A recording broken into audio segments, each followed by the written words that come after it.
예전에 부천도장에서 이제 부천에서 양산으로 이사를 가야 되니까 부천도장에서 천도보은 치성이랑 이사 이정, 고사 치성을 함께 치른 적이 있는데요.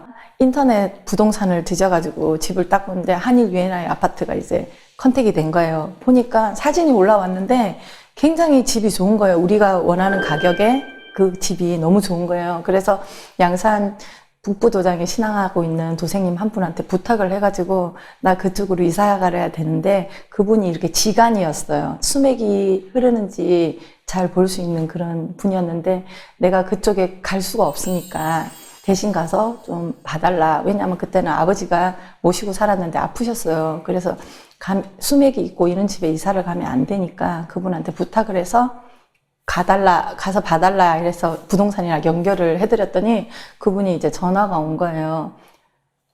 제 이름을 부르면서 수보가 여기는 다 수맥이 너무나 흘러서 너네 아버지가 아파서 여기 오시면 안 좋으니까 조금 낡았지만 그 옆에 낡은 아파트 그쪽으로 이사를 가면 안 되겠냐 저한테 그러는데 저는 좀 고집이 있어갖고 나는 그 유엔아에 아니면 이사 안 간다 이러고 그러면 있어봐라 내가 KTX 타고 내가 가볼게 하고 KTX를 딱 탔는데 전화가 오는 거예요. 부동산한테 1층이 나온 게 있는데 지금 주인이 급하게 내놓았다고 꼭 그러니까 와서 보시겠냐고 그래서 내가 KTX 타고 내려가는데 제가 지금 내려가고 있는데 보겠다 이랬더니 딱 갔는데 왜 있잖아요. 집을 딱 봤는데 우리 집 같은 느낌. 그래서 그때 바로 계약을 하고 그 이사를 간 적이 있거든요. 그런데 어느 날 이 아파트에서 밖에 나와갖고 이렇게 보니까 불빛이 보이고 목탁 소리가 들려요. 그래서 사람들한테 물어봤죠. 저게 무슨 불빛이냐 그랬더니 거기가 미타암이라는 거예요.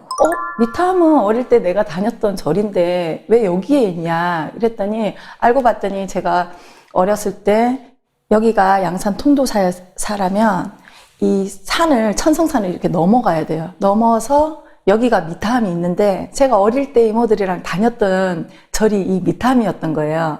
근데 우연찮게 이사를 갔는데 아파트가 여기 있는 거예요. 그러니까 아파트에서 여기에 절이 있다는 거는 저는 하나도 생각을 못 한 거예요. 그런데 어느 날 이사를 가고 그곳을 보니까 엄마의 미패를 모셔놨던 미타암이 거기에 있는 거예요. 그래서 엄마의 의모구나. 돌아가셔서도 나를 돌봐주시고 계시는구나 생각이 들어서 그리운 마음에 눈물을 흘린 적이 있습니다.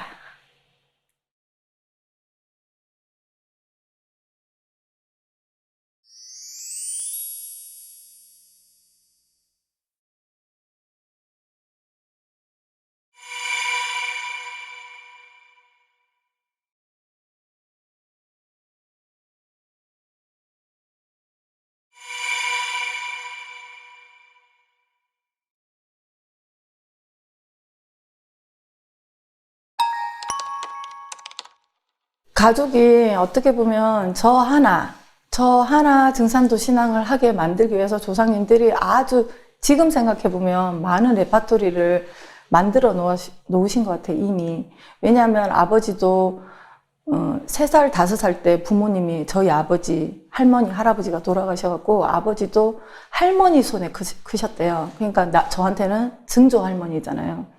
제가 봤을 때는 증조 할아버지가 독립운동을 하셨던 것 같아요.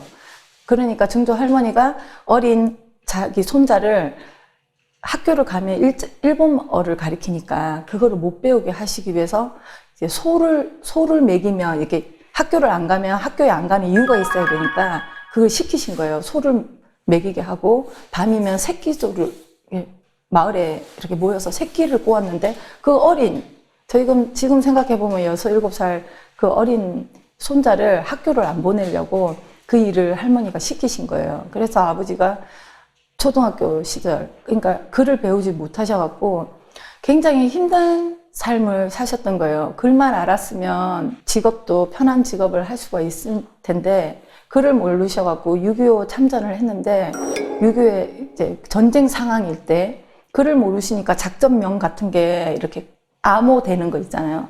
그런 게 이제 종이로 이렇게 지령이 내려오고 그랬대요. 근데 자기는 글을 모르니까 옆에 동료한테 그 요번에 바뀐 암호가 뭐야? 예를 들어서 고구마다 이러면 그 옆에 분이 그걸 가르쳐 주시는데 전쟁 중에 그분이 돌아가신 거예요. 그래가지고 본인이 너무 모르잖아요. 암호 이렇게 그때그때 암호가 바뀌었대요. 그 암호를 몰라가지고 막 적인지 아군인지 분별을 못 해가지고 막 쏘고 이런 적도 있었다고 아버지가 얘기를 해주더라고요. 글을 모르니까 삶 자체가 되게 힘든 삶을 사셨는데 그거를 어릴 때부터 지켜보니까 저도 사실은 부모님이 이제 교육을 받아서 이렇게 편안하게 저한테 이렇게 어떻게 살아라, 이렇게 살아라, 이런 교육을 받아보지 않았기 때문에 저도 누구한테 공부해라, 뭐 이렇게 살아라, 저렇게 살아라 한 번도 받아보지 않고 제 마음대로 그냥 제가 싫으면 그만 그런 삶을 살았었어요. 근데 제가 사회에 나와서 생활을 해보니까 그렇게 아니죠. 교육이라는 것은 융합을 하고 화합을 하고 이렇게 하면서 살아야 되는데 환경 자체가 어릴 때 환경 자체가 그렇지 못했으니까 살면서 되게 힘들었던 적이 많았어요. 그래서 저는 내 아이들을 이제 증산도 신앙으로 잘 이렇게 키워서 얘네들이 사회에 나가서 일원이 되었을 때 봉사하고 그리고 남을 이롭게 하는 그런 아이들로 클 수 있도록 그렇게 교육시키는 게 제 바람입니다.